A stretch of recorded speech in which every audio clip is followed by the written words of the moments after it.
Fala investidores, tudo bem com vocês? Sejam bem-vindos a mais um vídeo no canal. Hoje nós vamos bater um papo reto e direto sobre um tema que está bem alta, que é a carteira da diarista investidora. Eu já acompanhava ela há um tempo, depois eu parei de acompanhar suas movimentações, só que nas últimas semanas nós tivemos um grande alvoroço aí no YouTube de muitas pessoas dando a sua opinião sobre a carteira dela. E o que se destaca na carteira dela essa rentabilidade total que está negativa. Se a gente levar em consideração dos últimos 12 meses, também está negativo. Só que antes de nós darmos a nossa opinião, eu devo lembrar você que eu não sou analista, então todas as informações contidas nesse vídeo é meramente informativa, tá? Nós não estamos recomendando a compra ou a venda de nenhum ativo. Deixa eu só abrir aqui para você minha canetinha para a gente poder riscar algumas coisas, tá? Hoje nós vemos que a diarista investidora apresenta aqui um patrimônio total de R$ 54.356,61, uma desvalorização de 6,14%, levando em consideração que a mesma fez um investimento de R$ 57.914. Quando utilizamos aqui a métrica do lucro total, temos 10.800, sendo que ganho de capital ela está negativa com menos 3.558 e os dividendos recebidos estão ali em R$ 14.000. Então isso a gente vê que é uma carteira bem focada em dividendos, tá? Isso a gente consegue ver também nessa questão dos fundos imobiliários aqui, que representam mais de 50% da composição da carteira. Então, nos últimos 12 meses, ela recebeu quase R$ 6.000 de dividendos. Isso é muito bom, né? É praticamente quase metade aqui do que ela já recebeu no total. Aqui na nossa rodela, para a gente ver mais ou menos os ativos da carteira, como é que está sendo distribuído, nós temos hoje o patrimônio dela está 53% fundos imobiliários. Isso explica também essa grande quantidade de proventos que ela já recebeu. Temos 20,28% em tesouro direto, renda fixa 13,9%, ações quase 10%, 9,77%, ETFs 1,64% e também criptos 0,5%. Então é uma carteira bem focada aqui na parte de proventos, a carteira de renda passiva. Vamos ver como é que foi a evolução dela ao decorrer dos anos. Perdão, clique aqui. 12 meses desde o pronto. Nós vemos que ela vem investindo aí desde 9 de 2019. Começou um mês antes que eu comecei no mês 10 de 2019. Depois eu dei uma paradazinha, depois voltei de novo. E ela iniciou aqui com R$ 200, teve uma desvalorização.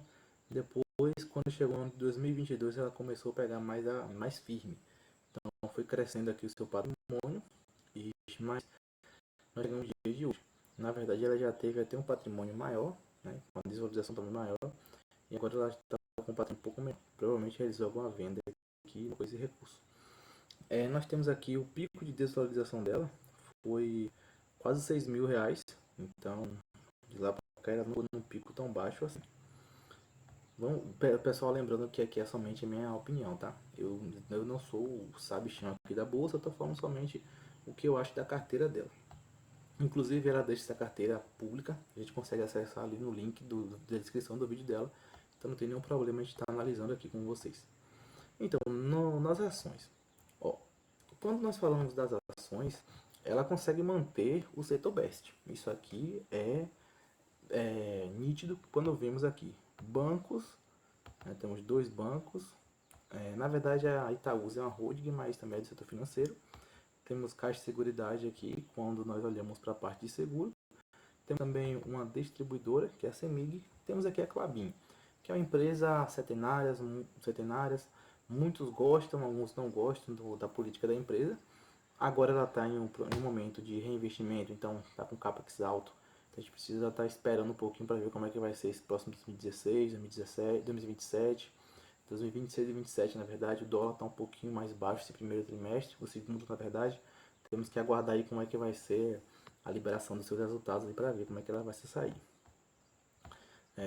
Falando dos preços de aquisição, o Banco do Brasil é um ótimo banco aos preços que está agora, porém ela comprou um pouco elevado, né? Comprou R$ 26,72.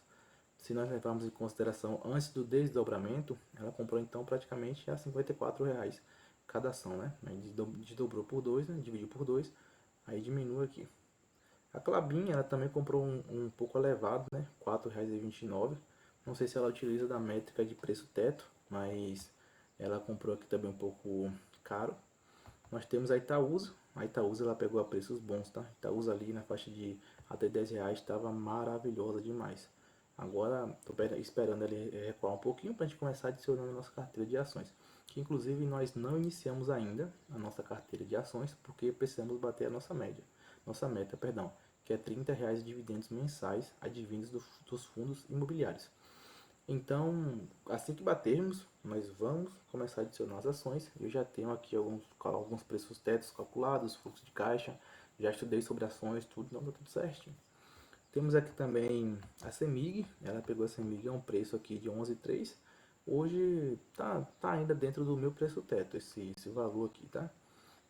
E a Caixa de Seguridade, ela conseguiu comprar 17,71. Caixa de Seguridade é uma empresa boa, isso eu tenho que confessar a vocês. Porém, ela começou a virar meio que uma modinha, tá? Eu posso estar errado, mas eu vejo mais premissas em BB Seguridade do que em Caixa de Seguridade. Porém, é claro que eu posso estar errado em relação a isso, né? Hoje, na verdade, as duas estão acima do meu preço teto. Ainda mais que BB Seguridade deu essa esticada, porque em agosto ela tende a pagar proventos, então sempre em junho, julho, a ação dá uma voada boa. Espero que ela volte de novo para os preços que está dentro do meu preço teto para poder adquirir. Vamos olhar os fundos imobiliários dela. Antes, né, vamos só ver aqui. Ela tem uma variação negativa de 15% nas ações e uma rentabilidade de 1,8. Então, está quase no 0 a 0 aqui nas ações. Já nos fundos imobiliários, pessoal, eu vejo muita gente criticar fundos imobiliários. Mas fundos imobiliários são um investimento muito bom. É só você saber investir. É você saber estudar, saber adquirir fundos de qualidade com perspectivas boas para que você tenha uma rentabilidade boa.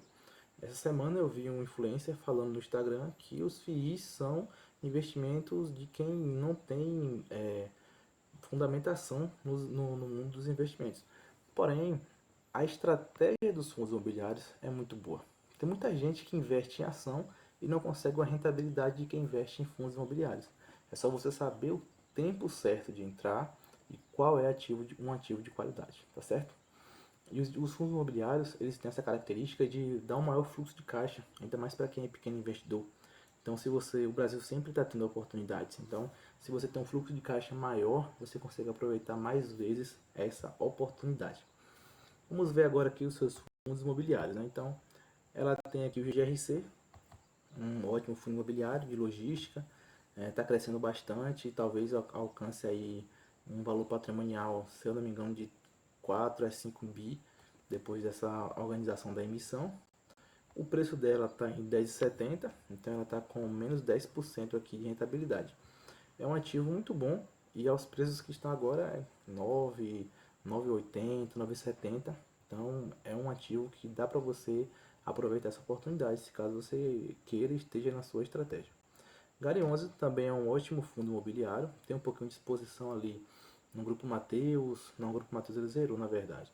Tem ali, não, sempre esqueço o nome, tá do maior inquilino deles, mas é quase 30% desse inquilino. Tem também, então esses dois fundos aqui passam aqui, eu acho que são bons fundos.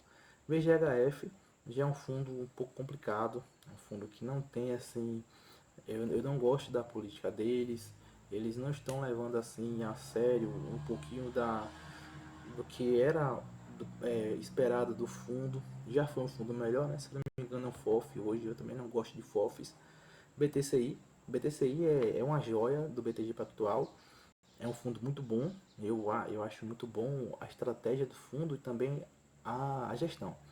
O que eu não curto muito no BTCI é aquela questão do residencial dele, que faz parte de 25% da sua carteira. Então torna o BTCI um pouco mais arriscado, mas mesmo assim ainda continua sendo um fundo maravilhoso. SNCI 11, que é um fundo da Suno, eu tenho uma opinião neutra em relação a ele. O Snag 11 é um ótimo fiagro da Suno, está aumentando aí a sua exposição em um novo setor, que é o setor de irrigação. Hoje, se não me engano, é 21% da sua carteira. É um setor que tende a crescer muito. Temos MXRF11, ela pegou aqui a um preço de R$ 9,64. Eu não lembro se está próximo do valor patrimonial, mas é um fundo que bastante gente gosta.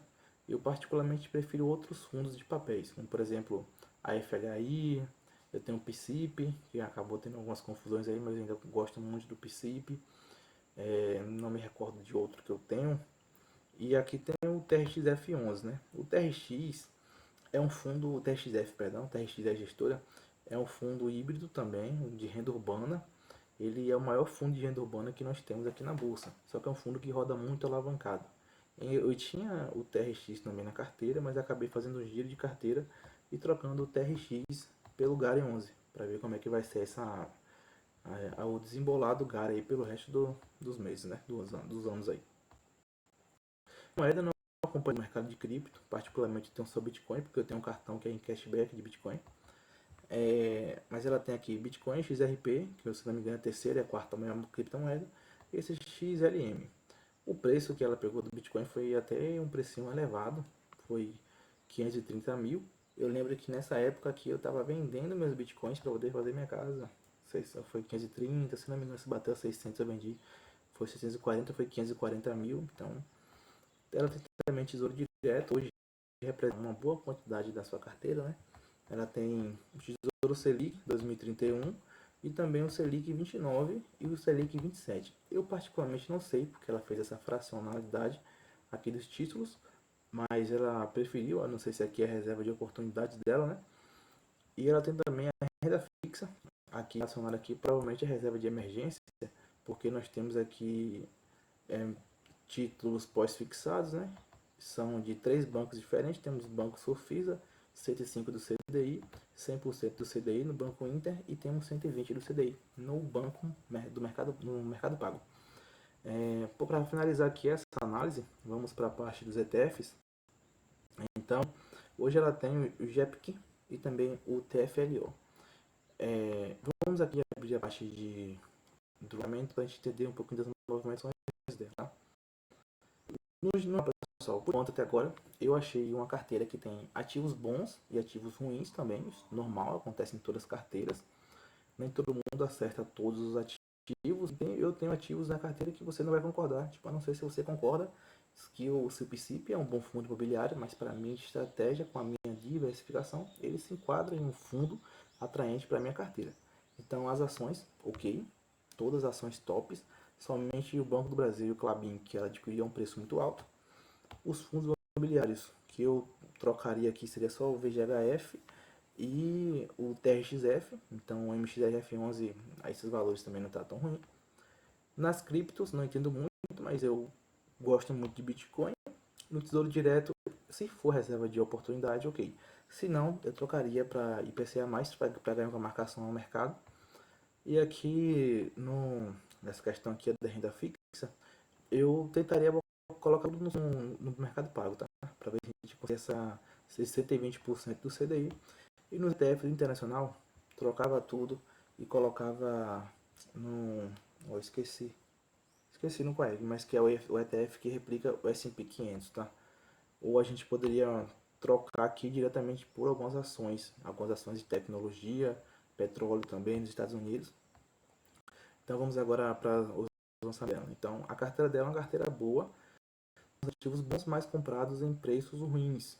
E dependendo de como ela tem as estratégias dela, né, está muito concentrada em renda fixa. Essa concentração em fundos imobiliários eu acho ok. A minha carteira por enquanto é 100% em FIIs, a dela está 51%, tá super de boa. Então ela realizou aqui a maior venda, foi nesse mês 4, e ela não realocou esse valor ainda. Talvez ela tenha tirado da bolsa aqui, né? Ela vendeu Iridium, TG ativo real e também o fator Verita. Então ela vendeu aqui R$11.585 e não realocou esse valor. Proventos, ela já recebe um provento bom, a média, que é a média de R$481. A gente vê aqui deixa eu colocar, esse ano, ela já recebeu aqui, meu Deus, bugou tudo aqui. Só um momento, deixa eu colocar aqui todos, futuros recebidos. Então, ela tem um boom de proventos aqui a partir de 2023 e vem crescendo e totalizou aqui esse tempo todo 14 mil reais de proventos. Então, ela teve um crescimento no ano 2023, saiu aqui de 2022 de 419, subiu para 1.770, depois dobrou, depois subiu mais 2.000 e chegamos aqui, provavelmente ela conseguiria vencer o que tinha aqui no que ela recebeu no ano de 2025 nesse ano, mas ela fez algumas movimentações aí, né? Tem alguns proventos também a receber, de CEMIG, Klabin, Itaúsa, mais Klabin, tem esses de BTCI, tem MXRF e também do TRXF. Pessoal, é isso aí. O vídeo de hoje foi esse. Como eu falei a vocês, eu gostei da carteira dela. Tem ativos bons, tem ativos que eu não concordo, isso é fato. Nunca vamos conseguir alinhar todas as opiniões. Porém, é uma carteira que ela comprou alguns ativos a preços elevados. E de acordo com a estratégia dela, aparentemente ela tem um bom retorno de proventos, mas a variação desses ativos está negativa. Provavelmente essa variação negativa também leva em consideração os ativos que ela vendeu, porque eu não sei quais foram os preços, eu não li aqui com vocês, mas ela deveria ter uma desvalorização muito grande, então ela realizou esse prejuízo, né? Ela pode utilizar para abater no imposto de renda posteriormente, mas ficou com variação negativa, tá? Então, somente isso que eu tenho a falar sobre essa carteira. É uma carteira tem tudo para crescer, de acordo com a minha opinião, porém é uma carteira que ainda está se alinhando, tá? Se ela não tivesse realizado esse prejuízo aí, provavelmente a carteira estava no positivo. Fora isso, espero que vocês tenham gostado. Até o próximo vídeo. Papai do céu abençoe cada um de vós.